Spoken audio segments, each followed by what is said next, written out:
Hello, and welcome to Parish and Community, a program that keeps us informed and up to date on all that's going on in and around St. Francis Xavier College Church.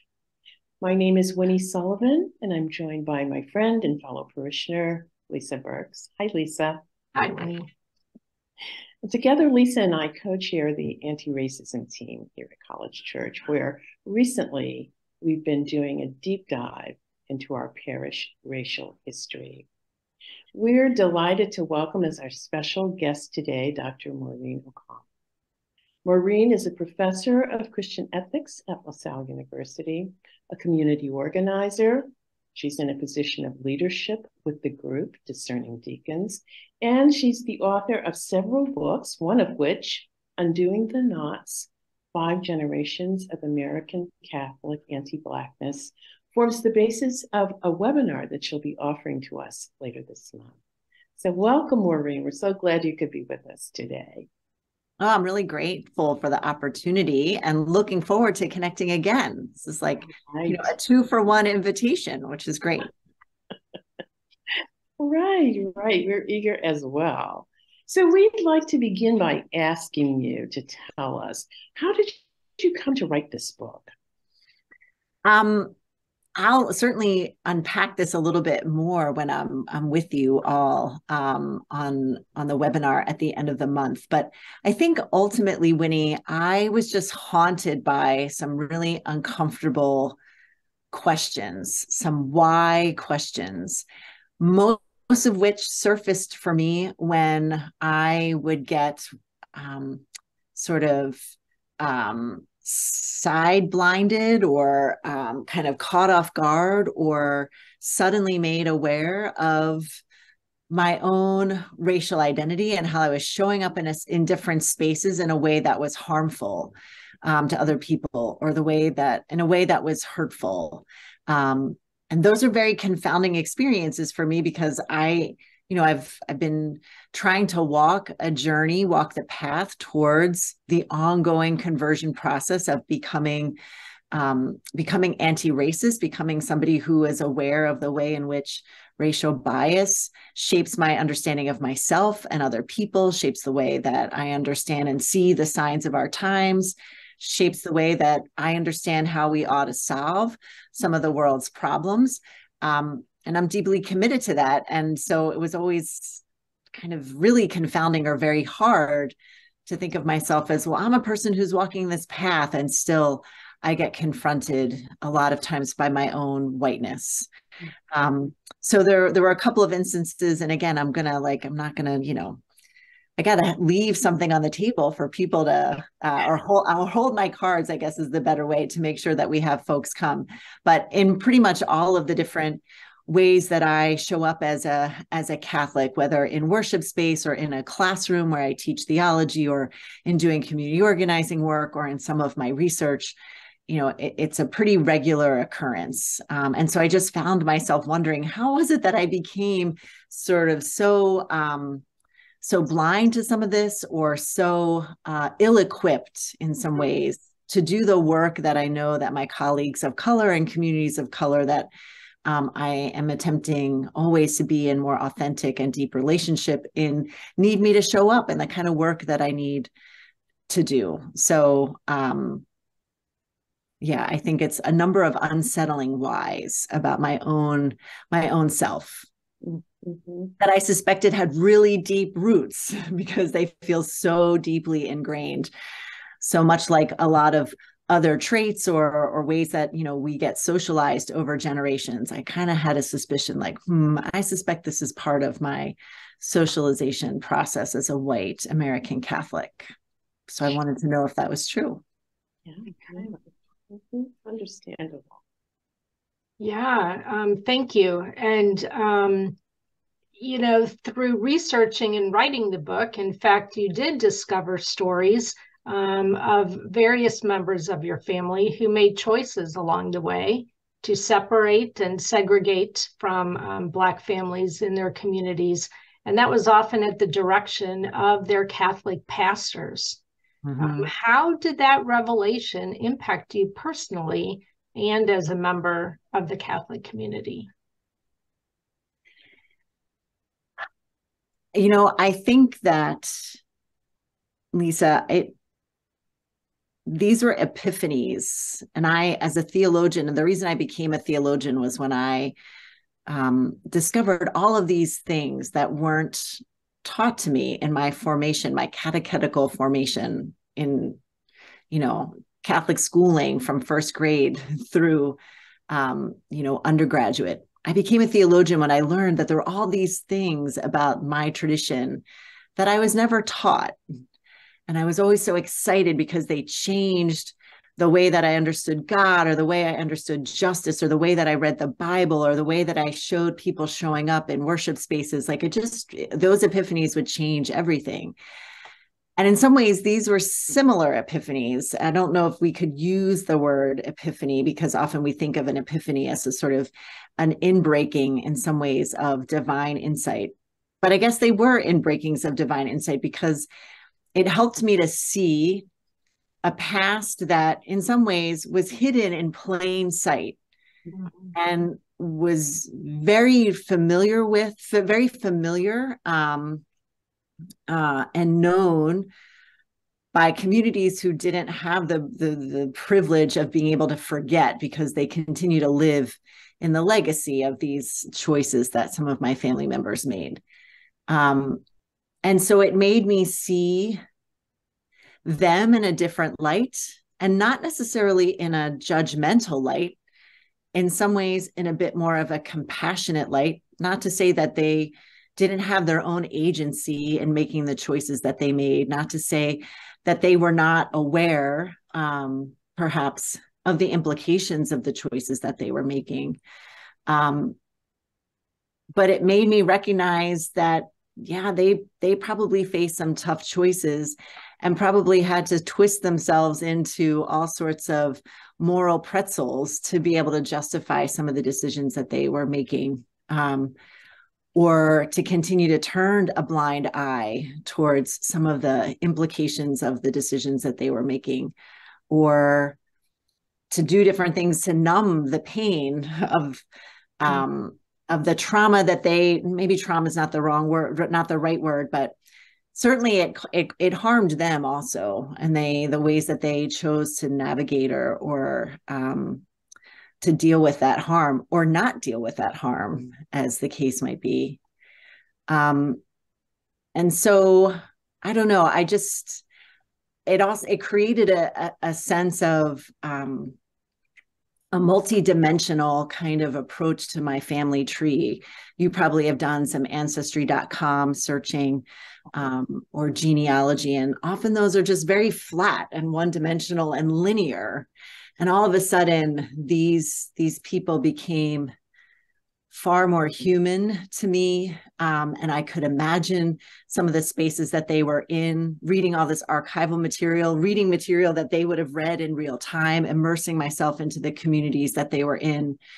You know, that their own identities were forged in a particular kind of fire, as white American Catholics, and that identity, because it was forged in that particular kind of fire, became really calcified and was something that got handed down to me.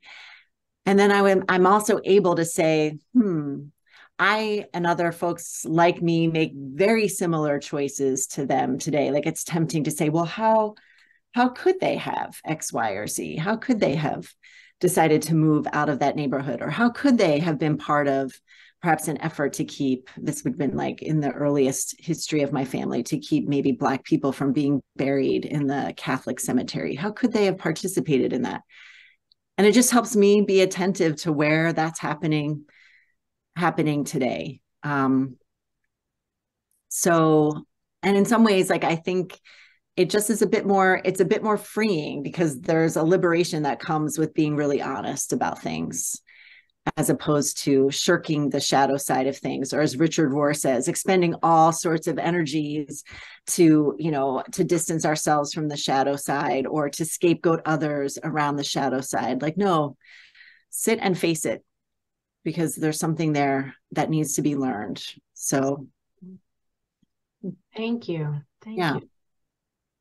you. Yeah. So in sharing these experiences through your book and your talks, how do you hope readers, and particularly Catholics, might use your work to further our own journeys of faith and anti-racism? Yeah. I think that I just really wanted to know the story of racism in the Archdiocese of Philadelphia. I didn't want to only know the theory, although the book has some theory, because in some ways I think we tell a story and then we need tools to make sense of story. But I wanted the book to first and foremost be rooted in and grounded in particular stories. And the ability to tell our stories and to tell our stories truthfully. And so that was something that I wanted to learn the story of my ancestors beyond just the like tall tales that get handed down and or the stories that we conjure when we see the black and white images of folks. Like I just really wanted to know their story. What was the story of their lives in particular places? And I think all of us, regardless of racial identity, have stories that are connected to particular spaces. And when we explore those stories and learn those stories, again, kind of as I said earlier, there is a kind of agency and a kind of empowerment and a kind of liberation that comes with telling our story. And then all of a sudden, I shouldn't say all of a sudden, but I think it helps take racism as some sort of amorphous, theoretical, or like larger than life problem. And it is a huge, huge problem, but it makes it very much a human reality and a human problem. And when we name it that way, and we try to relate to one another as humans in it, I think that there's a greater potential of breaking through or finding ways through, or taking this human constructed thing called race and human constructed and sustained systems that are built on race and create all this inequity. We constructed them, we can deconstruct them and put something else in its place. And in telling this story, interestingly, in telling this story and going back in and finding family story, I learned of all sorts of Black people in Philadelphia who were doing precisely that kind of work, who were prophetic leaders, who were naming the problems of racism very, very early on in the city's history. And we're doing really remarkable things to try to address it. And these are just folks who I would not have known if I had not gone looking for these stories. So we're a people of story. And I think that being able to tell our stories accurately and hear each other's story and discern what God might be revealing to us in the telling of our stories is a really critical piece or tool in undoing racism. Thank you. That resonates so much with, I think, some of our experience in exploring our parish racial history. Yes, thank you. Right. Exactly. And all of the stories, right, of both there's like the institutional story for sure, but even that institutional story is made up of all sorts of individuals, right, which I find fascinating. It is fascinating. And yeah, we have come to adopt that kind of framework of stories as a very helpful kind of analytical tool, which we can have a better understanding of that history. And one reason we're so excited you're going to be coming is that your story will help us, I believe, to personalize our parish history. Yeah. That's one thing that we're hoping to do. So yeah, that's good. So, I'm really eager for this event and to be able to apply what more we gain from that. So And you speak in the book, Maureen, about the concept of racial mercy. Mm-hmm. What do you see as the gifts that our Catholic faith offers to aid us in the process of racial healing? Yeah.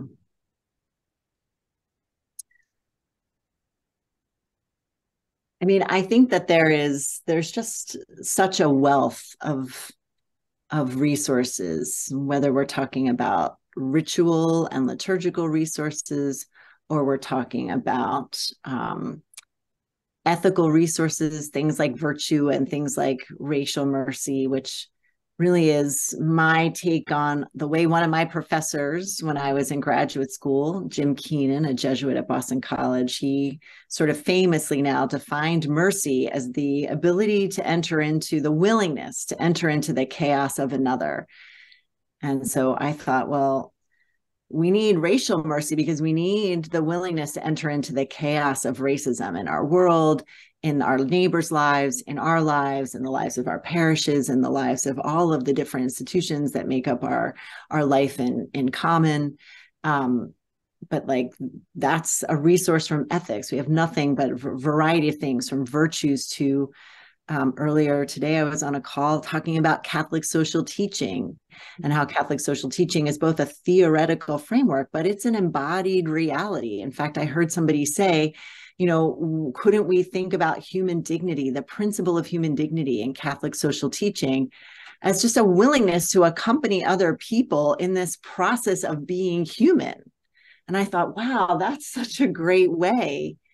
And again, that's our Catholic intellectual tradition, our Catholic theological tradition, Catholic social teaching. I also think that one of the real wounds of racism in our Catholic Church in America, in the United States, is that it has really flattened out the cultural differences among Catholics in the United States. So it's either really eliminated all of the distinct European Catholicism that arrived here in periods of immigration. We've completely forgotten the way Indigenous Americans integrated Catholicism when they encountered it. And that's not an uncomplicated story, but sort of created in many ways really distinct ways of expressing and understanding Catholicism as we relate to other humans, as we relate to other creatures. We've erased that. We've flattened out all of the different European cultural distinctiveness. We lump all other groups, right, into these big categories and just assume, for example, that the Black Catholic experience is a monolithic experience and that the Latino Catholic experience is a monolithic experience. And we know that that's actually not true. And in a universal church, and particularly under the papacy and with the leadership of Pope Francis, there is a real commitment to a kind of belonging to one another that doesn't come through uniformity. And I think that there's so many resources in all of these different cultural expressions of Catholicism that we need to understand what's going on, tools that we need to be able to respond, and then resources, spiritual resources that we need to sustain us in doing this work, right? And so in the process of, in my family, for example, the process of becoming American Catholics meant letting go of all sorts of really remarkable and deeply rooted in like a feminine notion of God that came from Celtic spirituality that they just kind of handed over. And I often think to myself, St. Patrick's Day is coming soon. I've asked my mother several times, well, what were the distinctive things that you learned from your grandmother who came from Ireland about what it meant to be a Catholic in Ireland? And there really is nothing that my mother can recall or share because my great grandmother was just so needed, perhaps, or expected to let go of all those things. And yet I know there would be so many resources from that very strong woman that I could use today to be able to do the work of racial mercy, for example. So I think there's nothing but possibility. I think because we've not talked about racial inequity or racism in the church, we've started to, but we've not really sufficiently done that as a church. Because we haven't done that, we then also left sort of underutilized all of the different resources at our disposal to be able to address that. And so I think it is hard work, but we have all the tools. We have all the tools. I feel really confident that we have all the tools that we need. We just need the will to do it. As you're speaking about the universal church, I am reminded of a visit that I made to Rome with the Archdiocesan Choir in St. Louis, and sitting in the audience hall, and everybody from all around the world was there. And it was the first time I really understood, oh, this is the universal church. People were there speaking in their native language and their, in their native garb. And it was a revelation. Wow, that's beautiful. It's a revelation. Yeah. That's neat. That's neat. Yeah. Listen, I wanted to ask you now, and a webinar that you offered a few months ago, you spoke about this era of synodality as one that in a special way calls forth the work of anti-racism. So what opportunities does synodality afford us for advancing these efforts? Yeah, I think that's great. I think the very process of synodality, because it's deeply rooted in relationships that get formed when we risk really being vulnerable and sharing who we are, and actively listen and receive the stories that people share with us. And then we commit to communal discernment. And I'm really just beginning to learn the power of what that is. I don't think many of us are formed for any of these practices of synodality in general, but communally discerning what the Holy Spirit might be calling forth from us, I think has such potential to break open our imaginations that have been so narrowed and limited by our different racial formations in the United States. And then I think that there is inherent in that, in the last sort of piece of synodality, so it's encounter, it's communal discernment, but then it's sort of co-responsibility. And I suspect that's something that you all at St. Francis Xavier College Church are familiar with in your work, in your committee on racial healing and racial equity, that it requires everybody to commit publicly to doing their part, and to lovingly hold each other accountable to serving with our distinct and unique gifts a common mission that we've communally discerned. And so, to my mind, there's a lot of spiritual underpinnings to that, or there are a lot of spiritual dimensions to that, which I think is the unique thing that perhaps Catholic communities can bring to the work of racial justice, that can help maybe depoliticize commitments to racial justice, that can help us think outside of the box or think beyond our increasingly politicized and polarized world and church around this. But it's deeply relational work. It's just deeply relational. And,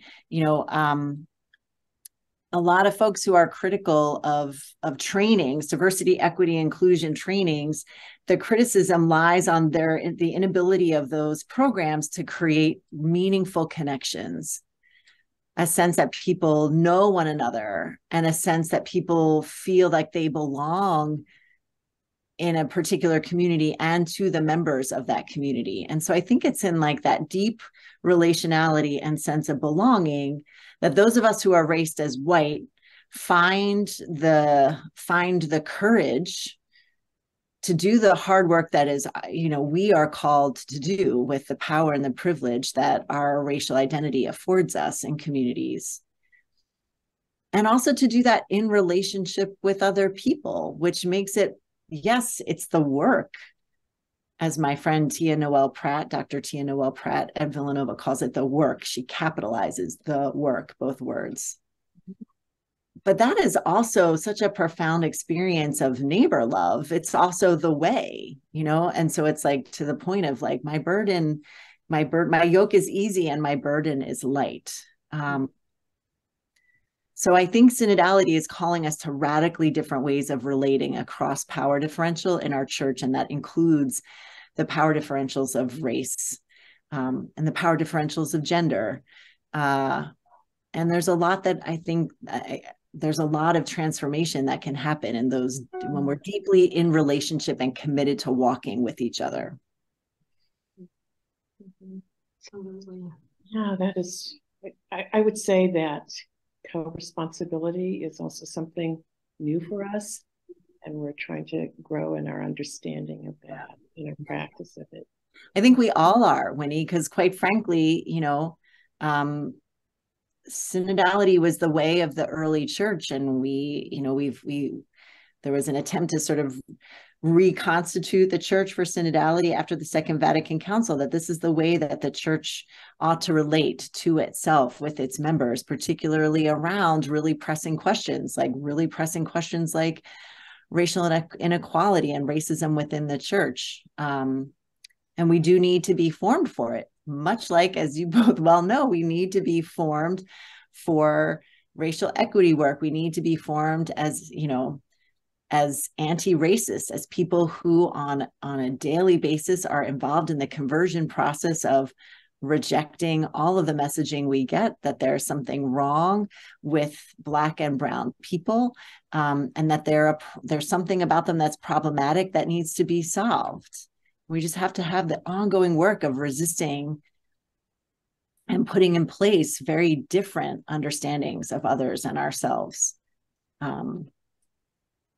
And synodality is being called the conversion process of the church. So I think if we're really intentional, it's not going to happen. Synodality won't happen on its own. Neither will anti-racist synodality. We have to be really intentional as we're doing this synodal work about the dynamics of racism that are at play in encounters, in communal discernment, in our understandings of co-responsibility. But I think if we name that together and we keep our eye on that, I think the Spirit's going to lead us in some really new and life-giving and transformational paths in our local churches. I absolutely agree with that. Wonderful.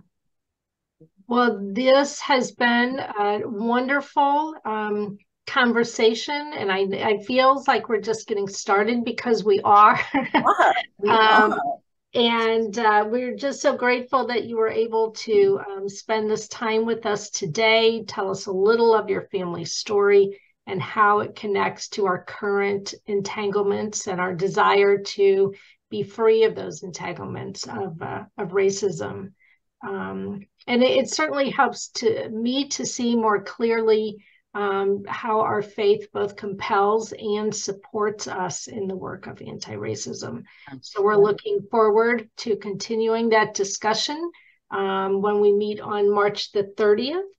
And for those of you watching this, details will be in the College Church Bulletin and on the website for registration.